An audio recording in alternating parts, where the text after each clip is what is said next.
அடை சோனி இப்பதான்டா ஒரு உருப்படியான ஒரு முடிவு எடுத்திருக்கு அப்படிங்கிற மாதிரி தான் இருக்கு. ஏன்னா சோனி இப்போதைக்கு ஒரு உருப்படியான முடிவு எடுத்திருக்காப்ல. அது என்னன்னா, இதுக்கப்புறம் சோனி, அதாவது ஸ்பைடர் யூனிவர்ஸ், சோனியோட ஸ்பைடர் யூனிவர்ஸ் வராது அப்படிங்கிற மாதிரி சொல்லியிருக்காங்க. அதாவது வெனம், அது போக இன்னும் சில மூவிஸ்லாம் எடுத்தாங்க, மேடம் அந்த மூவிஸ்லாம் இதுக்கப்புறம் கன்டினியூ ஆகாது, நம்ம ஸ்பைடர்மேனோட வில்லன்கள் சம்பந்தப்பட்ட எந்த ஒரு மூவியுமே எடுக்க மாட்டோம் அப்படிங்கிற மாதிரி சொல்லிட்டாங்க. இது இப்போதைக்கு ஹோல்ட் தான் பண்ணியிருக்கோம், பட் அதுக்கப்புறம் எடுக்கிறதுக்கான வாய்ப்பு இருக்கு அப்படிங்கிற மாதிரி வேற ஒரு ரூமர் சொல்லிட்டு இருக்கு. பட் எனக்கு தெரிஞ்சு சோனி இதுக்கப்புறம் எந்த ஒரு மூவியுமே எடுக்காம ஸ்பைடர்மேனை மட்டும் ஃபோக்கஸ் பண்ணா நல்லா இருக்கும் அப்படின்னு நான் நம்புறேன். ஏன்னா இப்போதைக்கு அந்த ரூமரே அதுதான், ஸ்பைடர்மேனை மட்டும் தான் ஃபோக்கஸ் பண்ண போறோம் அப்படிங்கிற மாதிரி சொல்லியிருக்காங்க.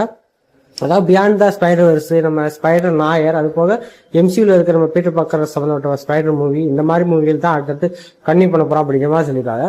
பட் இது ரொம்ப ரொம்ப நல்ல விஷயம் தான். ஏன்னா சோனி இதுக்கு முன்னாடி எடுத்த எல்லா படமுமே ஃபிளாப் தான், எந்த படமுமே அது சொல்ற அளவுக்கு இல்லை.